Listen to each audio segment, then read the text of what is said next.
I wore the emerald dress my late husband bought me 30 years ago. It still fit, though the zipper needed help these days. As I pulled into the country club parking lot, I should have known something was wrong when the valet looked at my car like it had no business being there. The invitation said 6 o'clock. I was 10 minutes early, the way I'd always taught Marcus to be.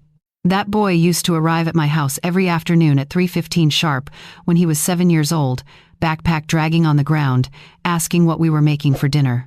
I helped raise him after my sister Karen died. Ovarian cancer, stage 4. She went from diagnosis to gone in 8 months. Marcus was only 12. His father, Karen's husband Tom, lasted 3 years before the grief and the bottle took him too. Heart attack at 46. I was 51 when I became Marcus's guardian. I'd been running Dorothy's kitchen for 15 years by then, building it from a home-based operation into a full-service catering company. I had 12 employees. I had contracts with 3 hospitals and the university. I owned the commercial kitchen on Riverside Avenue, bought it with the insurance money when my husband died in that car accident. I never remarried. Never had children of my own. When Marcus came to live with me, I thought maybe God was giving me a second chance at motherhood. He was angry at first. Angry at his mother for dying. Angry at his father for checking out emotionally long before his heart gave out. Angry at me for not being Karen. But slowly, we found our rhythm. I'd pick him up from school. We'd go to the kitchen together. He'd do his homework at the steel prep table while I worked. When he finished, he'd help me measure flour, crack eggs, stir batters. By the time he was 16, he could pipe frosting roses better than my head decorator. "Why don't we hire more people?" he asked me once. He was 14, doing algebra homework between trays of dinner rolls. "We make enough," I said. "Besides, I like doing the work myself. Your mother and I grew up poor, Marcus. Real poor. I learned that if you want something done right, you do it yourself. And if you build something with your own hands, no one can take it from you." He nodded. But I'm not sure he understood. Not then. I paid for his SAT prep courses. I paid for his college application fees. I paid for Northwestern full tuition. Room, board, books, everything. He got into their pre-law program. I was so proud. I cried in the parking lot of the admissions office when we went to visit. "I'll pay you back, Aunt Dorothy," he said in the car. "When I'm a lawyer, I'll pay back every cent. I don't want your money," I told him. "I want you to build a good life. That's payment enough." Law school at Georgetown came next. Another $160,000. I took out a second mortgage on the commercial kitchen. I cut back on staff. I worked 16-hour days to make the payments. My accountant told me I was being foolish. "He can take out loans," she said. "That's what student loans are for." "His parents left him with nothing but grief and debt," I said. "I'm going to leave him with a foundation." Marcus graduated top 15% of his class. He got hired at Whitmore and Associates, one of the biggest corporate law firms in the city. Starting salary, $130,000 a year. I threw him a party at the kitchen, small thing, just family and close friends. He brought his girlfriend Jessica. I'd met her once before, briefly. She had that look expensive haircut, designer purse, the kind of slim that comes from boutique fitness studios and meal delivery services.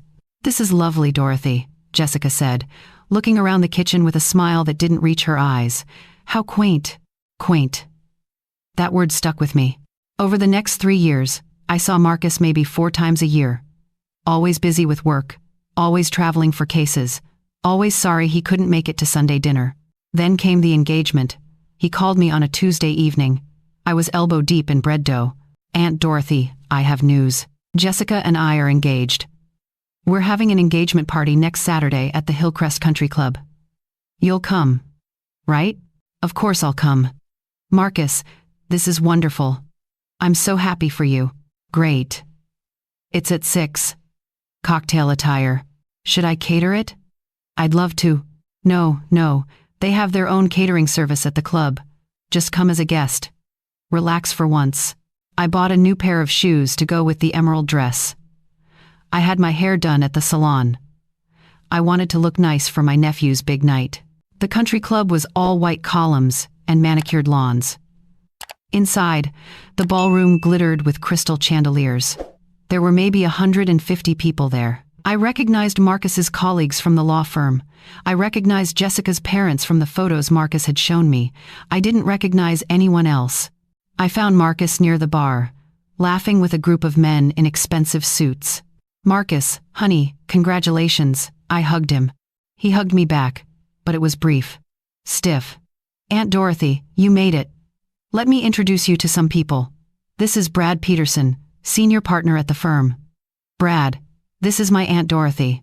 Pleasure to meet you," Brad said, shaking my hand. "So you're the famous Aunt Dorothy. Marcus tells us you run a small catering business." Small. The word landed like a slap. "I own Dorothy's Kitchen," I said. "We've been serving the city for 32 years. "That's wonderful," Brad said in the tone people use when they're already thinking about the next conversation. "If you'll excuse me, I see the mayor's chief of staff." Marcus and I stood there for a moment. I waited for him to say something. To correct Brad's characterization. To tell them I'd put him through college and law school. To acknowledge, even briefly, what I'd done. He cleared his throat. "I should mingle. We'll catch up later, okay?" I watched him walk away toward Jessica and her parents. I spent the next hour drifting through the party like a ghost. I made small talk with a few people. I ate appetizers I would have made better. I drank champagne that tasted expensive and hollow. Then came the speeches. Jessica's father went first. He was a surgeon, tall and silver-haired, comfortable in his money, the way only old money can be. He talked about how proud he was of Jessica, how Marcus was exactly the kind of man they'd hoped she'd marry, how they were looking forward to supporting the young couple as they built their life together. Supporting. I thought about the mortgage payments, the tuition checks, the late nights at the kitchen. Then Marcus stood up, Jessica beside him, glowing in a dress that probably cost more than I made in a month. "I just want to thank everyone for being here tonight," Marcus began. "This is such a special moment for us. Jessica and I are so grateful for all the love and support." He thanked the Whitmore partners for mentoring him. He thanked Jessica's parents for welcoming him into their family. He thanked his law school friends for making the trip. I waited. "And I want to say something about the journey that got me here," he continued. "Growing up wasn't easy. I lost both my parents young. But I learned early that if you want something in life, you have to work for it. No one's going to hand it to you. I put myself through college and law school. I took out loans. I worked summers and winters. I sacrificed, and standing here tonight, about to marry the woman I love, with a career I'm proud of, I can honestly say, I did this. I built this life with my own hands." The room erupted in applause. I stood there, champagne glass frozen halfway to my lips. "I put myself through college and law school. I did this. I built this life with my own hands." The words echoed in my head, each one a small, sharp knife. Jessica's mother turned to me. We were standing near each other by the dessert table. "He's such an inspiration," she said. "Self-made men like Marcus are so rare these days." I smiled. I don't know how I managed it, but I smiled. "Excuse me," I said. "I need some air." I walked out of the ballroom, through the marble lobby, past the oil paintings of country club presidents from decades past. I found a bathroom and locked myself in a stall. I didn't cry. I sat there, breathing, trying to understand what had just happened. My nephew had just stood in front of 150 people and erased me, erased every tuition payment, every mortgage payment, every sacrifice. He'd claimed my work as his own. And why? Because it sounded better? Because Jessica's parents would be more impressed with a self-made man than with someone who'd been helped? Because he was ashamed of me? Quaint. Small. I did this. I walked back to my car. The valet looked surprised to see me leaving so early. "Everything all right, ma'am?" "Everything's fine," I said. I drove home. Changed out of the emerald dress. Made myself a cup of tea. Sat at my kitchen table, the small one in my small apartment above the small catering business, and thought, by sunrise, I'd made my decision. Monday morning, I called my lawyer. Daniel had been handling my business affairs for 20 years. "Danny, I need you to pull some documents for me. Everything related to the Riverside Avenue property. The commercial kitchen." "What's going on, Dorothy?" I own that building outright, correct? Paid off the mortgage last year. That's correct. It's in your name, free and clear.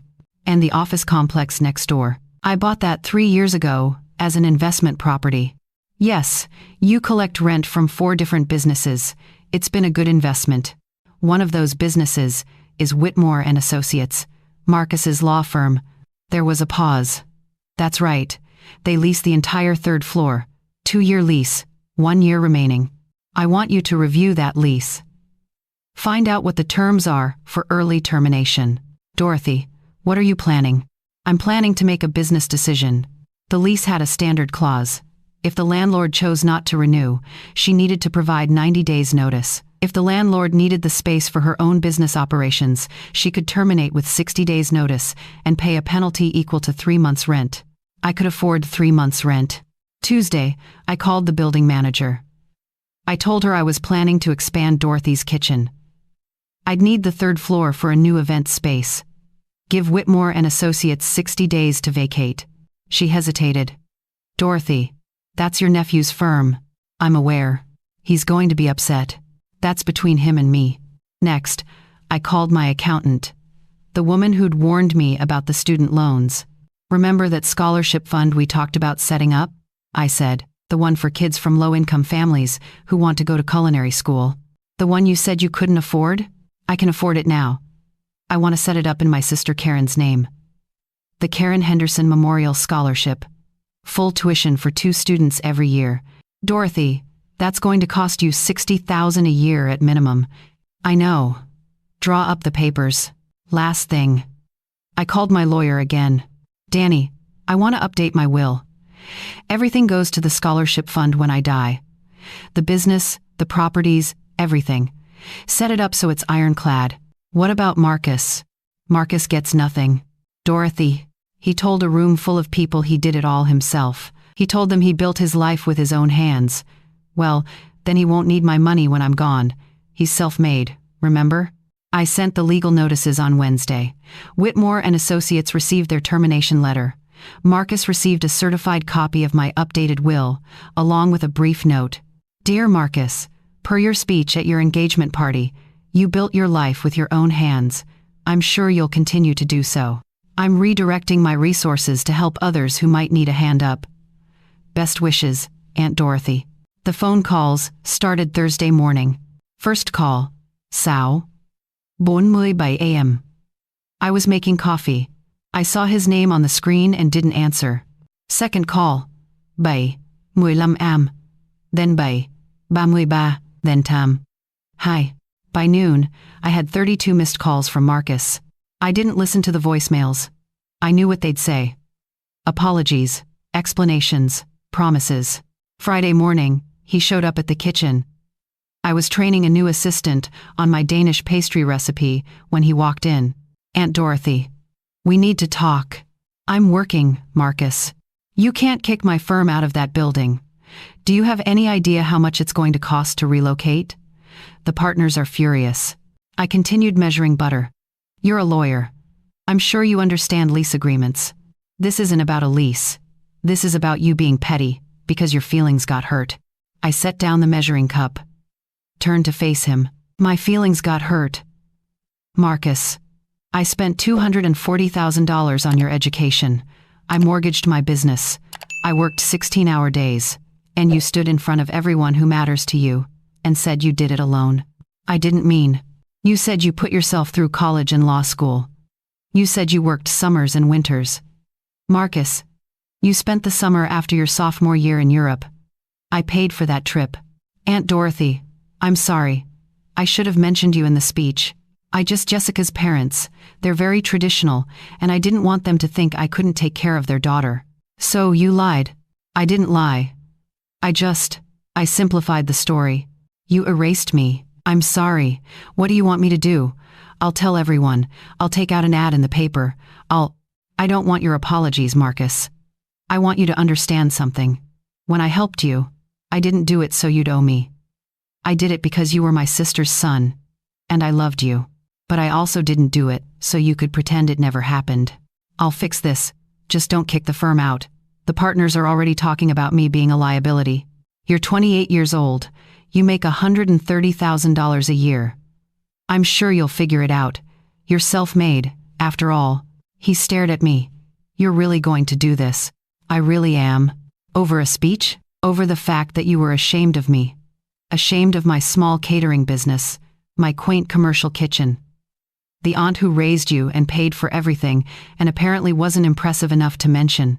I was never ashamed of you." "Then why didn't you tell them?" "Jessica's parents were standing right there. You could have said, 'My Aunt Dorothy helped me.' Just one sentence, Marcus. But you couldn't even give me that." He stood there, and I watched him cycle through emotions: anger, defensiveness, realization, shame. "I messed up," he said quietly. "Yes, you did. Is there any way to fix this?" I thought about it. Really thought about it. Could I forgive him?